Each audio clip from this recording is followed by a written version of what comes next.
Oi! Oi, gente, eu sou a Sunday. Como vocês estão? Feliz ano novo! Primeiro vídeo do ano, ê!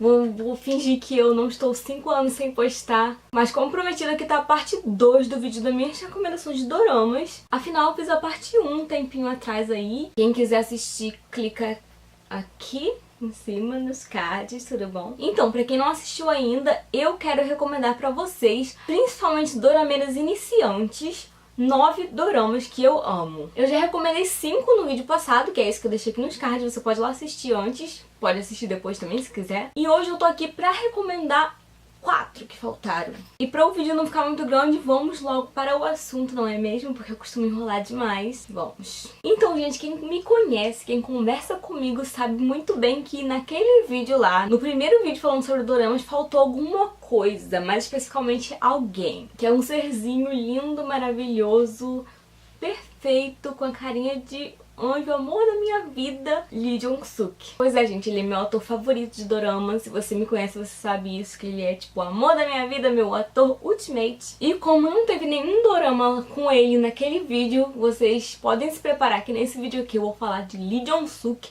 o tempo todo. E eu falo que esses são os doramas que eu recomendo pra principalmente dorameiras iniciantes, porque pra dorameiras mais experientes, que já assistem doramas há muito tempo, provavelmente já assistiram esses doramas que eu vou recomendar aqui. Porque eu mesma sou uma dorameira iniciante, então é isso aí, falei que não ia enrolar, já tô enrolando. Vamos pro primeiro dorama. I Hear Your Voice é um dorama sobre um menino, um jovem, que tá no ensino médio e que tem uma habilidade especial. Ele consegue ler os pensamentos das pessoas. E eu falei lá no outro vídeo que eu tinha um certo preconceito contra doramas que usavam esses elementos assim de superpoderes, uma coisa meio fantasiosa, mas depois que eu assisti esses doramas eu não tenho mais, eu amo, porque eles conseguem fazer isso de uma forma que não fica boba, sabe? Então, I Can Hear Your Voice tem esse jovem chamado Soha, que é no caso o Lee Jong-suk que faz, né? Ele tem essa habilidade de ler mentes, mas como isso tudo começou?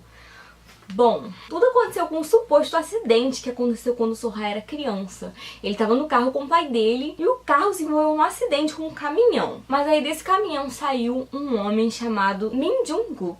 E esse homem pegou um taco de beisebol e acertou o pai de Soha e acabou matando ele. Nesse momento a gente pode perceber que ele tentou forjar um acidente para matar o pai do Soha, mas não conseguiu matá-lo, então ele foi lá e matou ele com um taco de beisebol. Pesado, não é mesmo? E é claro que o assassino também tentou matar o Soha, que estava junto com o pai dele no carro, mas ele foi parado pelo som de uma câmera. Isso mesmo, o assassino, Min Jong-guk, ele escutou um clique de uma câmera e ele foi procurar por essas testemunhas. Então, nesse momento ele saiu, o que salvou a vida do Soha. Essa testemunha era uma menina chamada Hye-sung. Ela tirou uma foto na hora que o Min Jong-guk tentava matar o Soha, então ela tinha uma prova ali de que foi um crime. O que levou ela até o tribunal? Pois é, no tribunal, o Min Jong-guk estava sendo julgado por esse suposto acidente, que ele afirmava que tinha sido um acidente de carro, e a única pessoa no tribunal que tinha visto tudo o que tinha acontecido era o próprio Soha, que era uma criança, e não conseguia falar nada, porque ele ficou com um tipo de trauma por causa da morte do pai dele e não conseguiu falar nada quando chegou no tribunal, ele não conseguia falar. Ah, eu esqueci de dizer que nesse momento do crime foi um momento em que o Soha adquiriu a habilidade dele de conseguir ler mentes. Ele leu a mente do criminoso e viu pensamentos violentos e que o criminoso estava tentando realmente matar ele e o pai dele. Mas é claro que ele não podia falar isso no tribunal, porque além de ele não conseguir falar, né, mas mesmo se ele conseguisse, quem ia acreditar numa criança falando que conseguiu ler os pensamentos de um criminoso? Então é nesse momento que a Hye-sung aparece, mesmo depois de ser ameaçada pelo criminoso. Ela aparece com o celular que estava com a foto da prova do crime e ela testemunha falando que realmente foi um crime, que ela viu tudo acontecer e tudo mais. Isso faz com que o criminoso Min Jong-guk vá pra cadeia e é claro que ele ameaça ela de novo, falando que quando ele sair da cadeia ele vai procurar por ela. O Soha fica muito grato pela atitude da Hye-sung e mesmo como uma criança ele promete pra ela que ele vai sempre proteger ela do criminoso e nunca vai deixar que nada de mal aconteça com ela. Então, 10 anos depois, o Soha é um estudante de ensino médio, enquanto a Hye-sung é uma advogada, que não ganha muito, não é muito bem sucedida, então a mãe dela faz ela tentar um cargo como defensora pública. No dia da entrevista para esse cargo, ela conhece uma pessoa que é um dos personagens muito importantes também nesse dorama, que é o Cha Kwon-woo. Desculpa se eu estiver pronunciando nomes errados, que provavelmente eu estou, mas o que importa é a intenção, não é mesmo? Então ele é um personagem super divertido, ele é muito pra cima, ele é super positivo. E ao contrário da Hye-sung, que é mais racional e calculista, ele é totalmente positivo, ele quer fazer o bem sendo um advogado, ele quer defender realmente pessoas que mereçam ser defendidas. Enfim, ele é um personagem maravilhoso, que realmente é muito bom assistir ele, você ri com ele, você percebe os momentos dele de fraqueza ali, mas ele nunca demonstra quando ele tá no emprego dele e começa a passar pelas primeiras dificuldades de ter que defender pessoas não tão honestas assim. É isso, eu só queria mencionar ele porque ele é um personagem muito importante. Mas então, quando a Hye-sung finalmente consegue um emprego como defensora pública, uma foto dela sai no jornal e o So-ha vê essa foto. Isso faz com que ele queira ir atrás dela, encontrar ela e cumprir a promessa dele de proteger ela sempre. Mas ao mesmo tempo que a foto no jornal atraiu os olhares do So-ha, atraiu também os olhares do criminoso Min Jung-guk, que nesse momento estava na cadeia, mas prestes a sair, e viu a foto dela no jornal. E é claro que ele lembra dela, a pessoa que botou ele ali na cadeia, né? Então faz com que ele queira ir atrás dela. Enfim, a história vai se desenrolando aí em torno deste plot. Como será que vai ser quando o So-ha encontrar com a Hye-sung? Como eles vão se reencontrar? Será que ela vai reconhecer ele? Porque ele definitivamente reconheceu ela. Será que ele vai conseguir proteger ela do criminoso, apesar de ser tão novo? O que será que vai acontecer entre esses dois? Bom, gente, esse dorama é muito, muito bom, de verdade, eu super recomendo. É um dorama que eu não ouço as pessoas falarem muito dele, eu não sei se sou só eu, mas eu não ouço muitas pessoas falando dele. E tem um certo sofrimento ali com o famigerado triângulo amoroso, né? Que tem muitos doramas e muita gente gosta, muita gente não gosta. Mas esse é um triângulo amoroso, assim, bem difícil, porque é difícil você shippar certo, é difícil você shippar certo o tempo todo, porque de repente você tem um chip e daqui a pouco você tá olhando pro outro chip e falando, que fofos. É bem assim. Enfim, gente, vale super a pena assistir esse dorama, e se você assistiu, já assistiu ou quer assistir, ou tanto faz, fique à vontade pra comentar aqui embaixo, porque eu adoro conversar sobre doramas com as pessoas. E é isso, o primeiro doraminha aqui que eu tenho pra indicar do meu querido Lee Jong-suk. Próximo dorama, lindo, maravilhoso, cheiroso, gostoso, maravilhoso, que vocês têm que assistir, Pinóquio. Além do Lee Jong-suk, esse dorama tem a Park Shin-hye, que é uma atriz bem conhecida, então se você já assistiu algum dorama com ela, você gosta dela, mais um motivo pra assistir Pinóquio. Então, a história de Pinóquio gira basicamente em torno de 4 jovens repórteres, e como eles chegaram ali na posição de repórteres, cada um tem uma história aí e eu vou tentar resumir aqui pra vocês. Na verdade, só introduzir a história, né, porque eu não vou dar spoiler nem nada. Então, uma dessas jovens é a Choi In-na, que é uma menina que ela tem uma coisa chamada Síndrome de Pinóquio. Ou seja, ela não pode mentir, porque toda vez que ela mente, ela soluça, então ela só pode dizer a verdade. É, o tempo todo. Outro jovem repórter dessa história é o Choi Da-po, ou Gi Ha-myung, porque ele tem 2 nomes, eu vou explicar isso, mas por enquanto eu vou chamá-lo de Gi Ha-myung. Ele é um menino com uma memória fotográfica muito, muito inteligente, que estuda na mesma escola que a In-na. O terceiro jovem dessa história é o So Bum-jo, que ele é um jovem rico, herdeiro de uma família assim bem rica e tal, e ele na verdade não precisa trabalhar, mas ele foi trabalhar como repórter, porque você descobrirá também vendo o dorama. E a quarta jovem é Yoo-hae, que era uma ex-fã fanática de artistas, e assim ela conseguiu desenvolver habilidades que ajudaram ela muito a conseguir a carreira dela como repórter, o emprego dela, né? Ela conseguiu sendo uma fã super fanática e ela consegue ir atrás de notícias usando essas habilidades que ela conseguiu sendo uma fã. Quem dera, né, gente? A única coisa que eu ganho sendo fã é o quê? Felicidade. Mas enfim, a história deles começa bem lá atrás, quando o Gi Ha-myung é criança. O pai dele é o chefe de um corpo de bombeiros e acontece um grande incêndio no qual vários bombeiros morrem.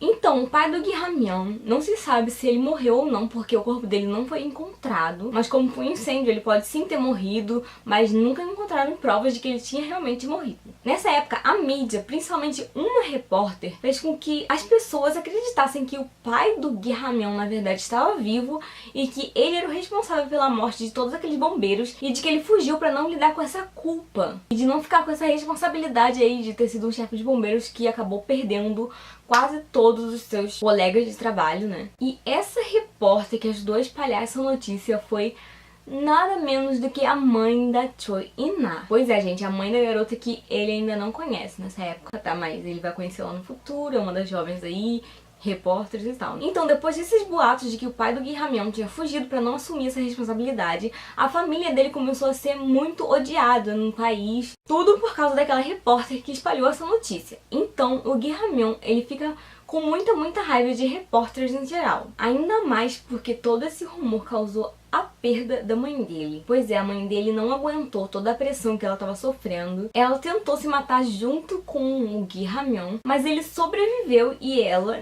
não sobreviveu. Então, depois de perder o pai dele, e o pai dele ser culpado pela mídia, e por causa disso perder a mãe dele, o Gi Hamyeon ficou totalmente com raiva da mídia, de repórteres em geral. E quando ele sobreviveu a esse fato, né, a mãe dele tentando se suicidar e levar ele junto, ele foi encontrado no mar por um homem idoso que tinha alguns problemas, principalmente porque ele perdeu um filho. E esse homem idoso, ele acredita que o Gi Hamyeon é esse filho dele, mas ele acredita que o filho dele voltou pra ele. Mas o filho dele era bem mais velho do que o Gi Hamyeon, e esse senhor, ele tem alguns problemas de enxergar realmente a realidade, né?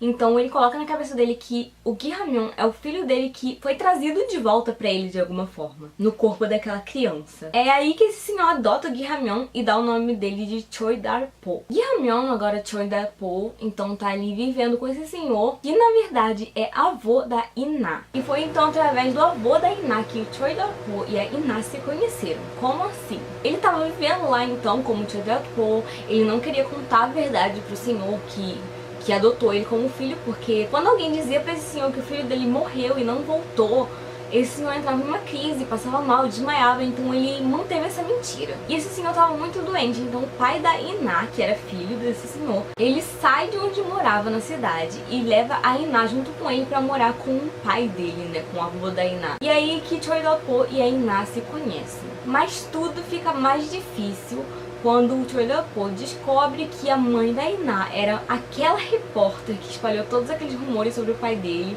e que causou a morte da mãe dele. Então eles crescem juntos, mas de uma certa forma com uma frieza aí, porque o Choi Dar-po não gosta dela, né, depois de descobrir quem é a mãe dela.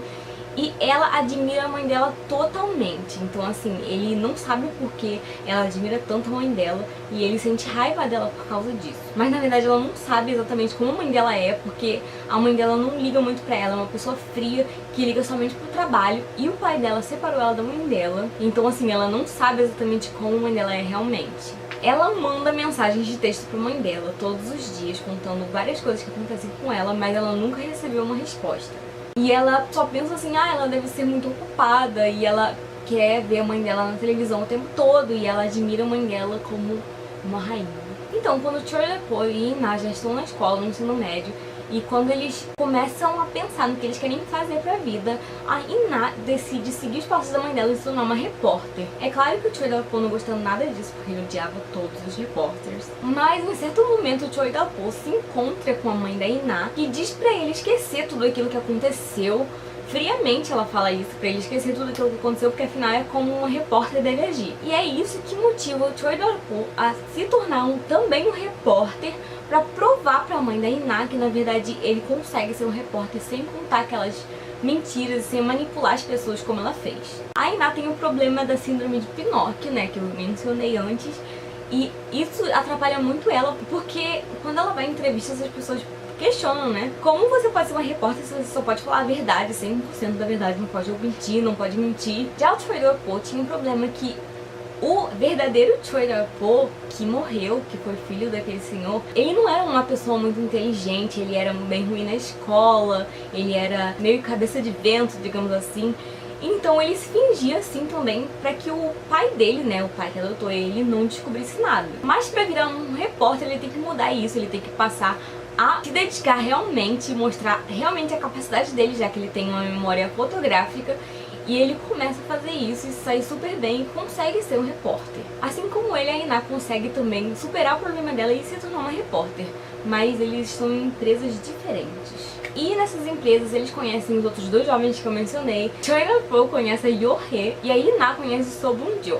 E aí, a partir desse plot, a história se desenrola. Eu não sei se eu fui muito confusa, mas é porque eu realmente acho esse drama muito confuso de dar uma introdução, porque é muita coisa ligada, sabe? Mostra a Ina tentando superar as dificuldades que ela enfrenta sendo uma repórter e não podendo mentir e nem omitir qualquer informação. Mostra o Choi Dar-po, o Gi Hamyeon, tentando ser um repórter honesto pra mostrar pra mãe da Iná que ele consegue. E ele também acaba tentando descobrir o que realmente aconteceu na noite do incêndio, o que aconteceu com o pai dele e que informações foram escondidas do público, né? E assim a história vai se desenrolando. Desenrolando mesmo, porque ou história enrolada, hein? Então eu gosto muito desse dorama, eu recomendo ele muito, muito, muito também, porque eu acho legal que ele é como a vida real, sabe? Ele não tem um vilão só. Ele tem pessoas que às vezes vão ser boas e às vezes vão ser más. Pessoas que são mais honestas, pessoas que são menos honestas. Tem essa coisa da manipulação da mídia que eu achei muito legal eles abordarem isso no dorama. E é claro que tem um pouquinho de romance, né? Não vamos reclamar, é claro que tem. Tem triângulo amoroso também? Tem. Se vocês gostam, não sei, mas tem. Mas enfim, assistam Pinóquio e vamos pro próximo. O próximo dorama é um dorama também com Lee Jong-suk e é um dorama que você provavelmente já ouviu falar dele, mesmo que você nunca tenha visto. Se você já pesquisou doramas pra assistir, se você tem alguma listinha aí de doramas pra você começar a assistir, se você viu algum vídeo de recomendação de dorama, você já ouviu falar de W2 Words. Esse dorama é muito, muito, muito conhecido, é muito recomendado e eu entendi por que depois de assistir ele realmente vale muito a pena. Então, W2 Words conta a história de basicamente um personagem de um webtoon, de uma história em quadrinhos. Vou dizer assim, porque eu não sei pronunciar a palavra lá, que é o nome das histórias em quadrinhos coreanos, mas enfim, uma história em quadrinhos. E essa série de quadrinhos é super, super, super conhecida na Coreia. É super um sucesso, assim, é best-seller. E ela tem um protagonista, assim, forte, maravilhoso. Aquele protagonista que todo mundo se apaixona por ele mesmo, ele sendo um personagem destemido e lindo. E eu já falei lindo, mas tudo bem. Enfim, vou contar qual é o plot da história em quadrinhos, porque é muito importante para o dorama. O personagem principal é o Kang Chol, que é um ex-atleta olímpico de tiro. E ele perdeu a família dele, que foi misteriosamente assassinada. A princípio, o Kang Chol é visto como um suspeito de ter matado a família dele porque a família dele foi morta justamente com uma arma que era usada nos tiros esportivos, né, que ele participava das competições. Então ele foi visto como um principal suspeito. Depois de muita investigação e tudo mais, foi visto que Kang Chol, na verdade, era inocente, não foi ele que matou a família dele, mas ele fica com isso na cabeça, quem foi o verdadeiro assassino da família dele. Com o passar do tempo, o Kang Chol se torna uma pessoa super rica, super famosa, influente, dono de um coisa buguei aqui. De uma empresa de reportagens de notícias e tal. Nossa, eu não sei, eu não lembro como é que é o nome do coisa, mas é. Então ele é CEO dessa empresa e ele usa essa empresa pra, na verdade, conseguir pistas de quem, na verdade, matou a família dele. E é isso, a vida dele é ir atrás desse assassino, procurar pistas e se vingar. Então é isso, a vida dele gira em torno disso. Ele quer encontrar esse assassino, se vingar dele finalmente e saber o que realmente aconteceu com a família dele e tudo mais. Lá fora, no mundo real, na parte de fora da história, né, em quadrinhos, está Oh Yeon-ju. Ela é filha do autor desses quadrinhos. E ela é uma cirurgiã, tá lá vivendo sua vida plenamente, super tranquilamente, como uma pessoa normal, tem o emprego dela. Mas a vida dela toda muda quando ela é puxada para dentro da história em quadrinhos. Exatamente, uma mão literalmente sai de dentro do livro e puxa ela para dentro daquele universo. A princípio, obviamente, ela fica super confusa, né? Porque ela era fã dos quadrinhos e ela se vê ali no ambiente do quadrinho. Ela se vê ali frente a frente com o personagem principal, Kang Chol, que tá quase morrendo, inclusive, e ela salva a vida dele. E é assim que esses dois se conhecem. Uma pessoa do mundo real, um personagem de quadrinhos se conhecem aí. Então a Oh Yeon-ju, ela continua entrando e saindo da história em quadrinhos. Ela não sabe como, ela não sabe porquê. Algumas coisas estranhas começam a acontecer. O pai dela, o autor do livro, começa a tentar matar o personagem principal, no caso o Kang Chol, várias e várias vezes. Enfim, ela não sabe por que o pai dela tá tentando fazer isso, ela não sabe por que ela tá sendo transportada pra dentro dessa história. E ela também não sabe por que depois de um tempo o pai dela desaparece. Exatamente, o autor da história desaparece, mas a história continua sendo publicada. Ninguém sabe como a história foi escrita, ninguém sabe de onde que ele tá enviando aqueles livros, de onde estão vindo, mas ele continua sendo publicado. E a Yeon-ju passa a ser uma personagem daquele livro. E as pessoas que conhecem ela, obviamente, notaram, né, que ela era muito parecida, tinha o mesmo nome da personagem. E eles só supõem que o pai dela se inspirou nela pra criar uma personagem. E é assim que a história vai se desenrolando.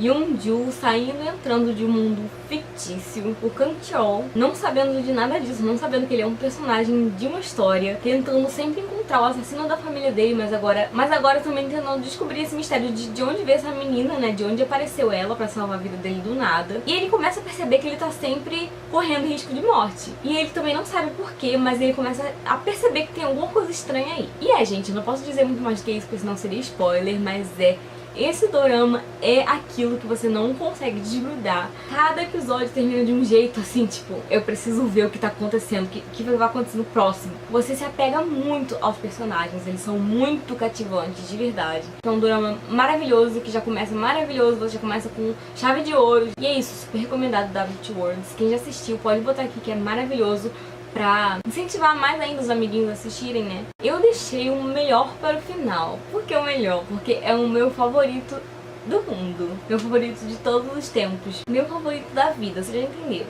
While You Were Sleeping, ou Enquanto Você Dormia, em português, né? Então esse dorama é o meu favorito, quem me conhece sabe. Eu já assisti ele mais de uma vez, talvez devo assistir de novo. Então, While You Were Sleeping começa com uma garota chamada Nam Hong-ju. E ela tem sonhos que sempre se tornam realidade. E não tô falando do jeito bonitinho, tipo, ela quer muito uma coisa, ela consegue. Não, é literalmente. Ela sonha com uma coisa e aquela coisa acontece. Inclusive os pesadelos dela. Então, a princípio, a Hong-ju, ela é conformada que ela nunca consegue mudar o que ela sonhou. Ela nunca consegue mudar a realidade, porque ela tentou isso quando ela tentou salvar o pai dela de uma coisa que ela sonhou e não conseguiu. Então é isso, ela é uma menina meio que conformada com essa vida, com essa tristeza que ela tem, e que ela vive com a mãe dela, uma vida ali super calma, super tranquila, tirando esses sonhos que ela tem, é claro. Na verdade, a Hong-ju era uma repórter, mas no momento está desempregada, e então ela tá vivendo ali com a mãe dela, uma vida super parada, na verdade. Mas tudo isso muda quando ela conhece Jun Jae-chan.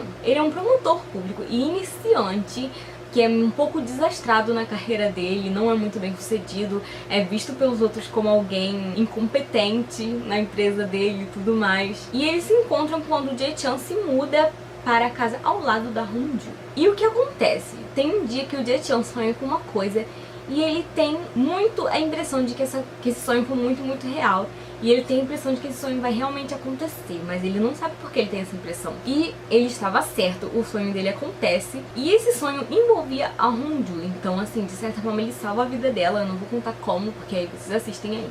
Mas enfim, quando ele salva ela desse acidente, ela percebe que ele já sabia que isso ia acontecer.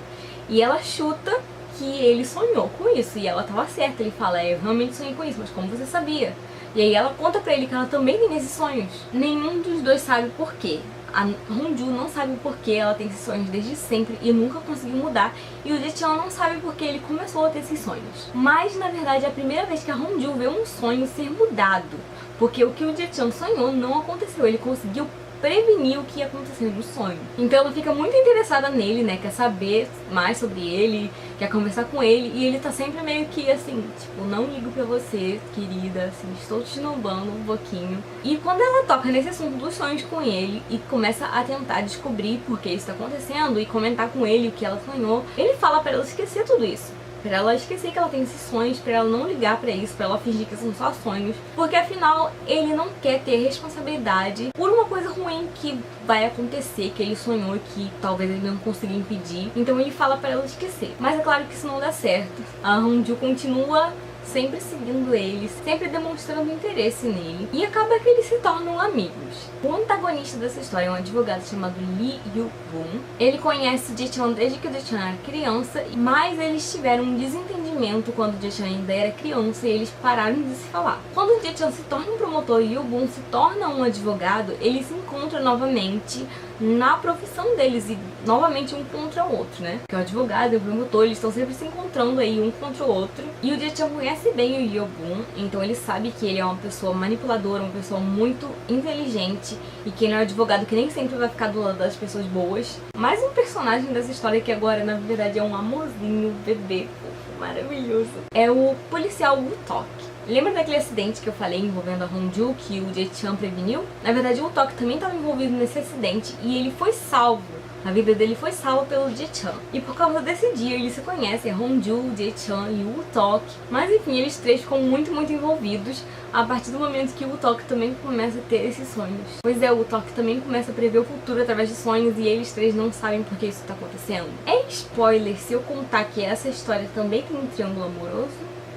Assim, eu acho que não, porque quando você vê a cara dos dois meninos, você vai entender o porquê. Mais uma vez, é uma história com personagens super cativantes. O Woo-tok é um docinho de pessoa, é a coisa mais fofa. Ele é um personagem que pode roubar seu coração ali, além do protagonista, né? A Nam Hongju é uma personagem muito divertida. Ela é meio atrapalhada, meio cabeça na lua, ela é meio fãzinha do Jae-chan, meio admiradora dele. Mas é de um jeito fofo, não, juro que não é daquele jeito que o cara esnoba a menina e trata ela mal o tempo todo, não. É só que ela é super fãzinha dele e ele é mais, tipo, tentando se fingir de concentrado no trabalho dele. Mas na verdade o Jae-chan é totalmente diferente do que ele quer se mostrar. Na verdade ele é meio idiotinha, sabe, de um jeito fofo. Ele é aquela pessoa meio desastrada, que é por isso que ele não faz tanto sucesso no emprego dele. Ele também tem um irmão mais novo e a relação deles dois é muito engraçada. Tem muitas briguinhas de irmãos, assim, eu achei, uau, as melhores cenas. E gente, pensa no ATP.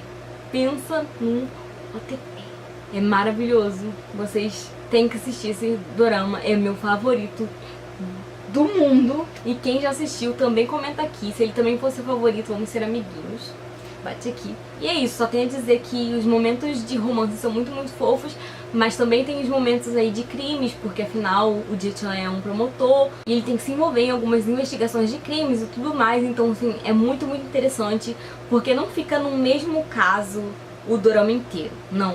São vários casos durante o dorama que tem resoluções, então você não fica cansado, tipo, você vê a solução para aquele caso, depois tem outro caso e você vai esperando pra ver a solução daquele caso também, então não é uma coisa cansativa que você fica, tipo, aconteceu uma coisa aqui e você vai esperar até o final do dorama pra aquela coisa se resolver. Não, não é assim, e eu agradeço muito porque eu não tenho paciência. Pra mim ele é perfeito em tudo. A trilha sonora é maravilhosa, tendo uma música cantada pela própria Suzy, que é quem interpreta no Hongju, esqueci de dizer. Quem não sabe quem é Suzy, é ex-integrante do grupo Miss A. Maravilhosa, rainha, minha mulher.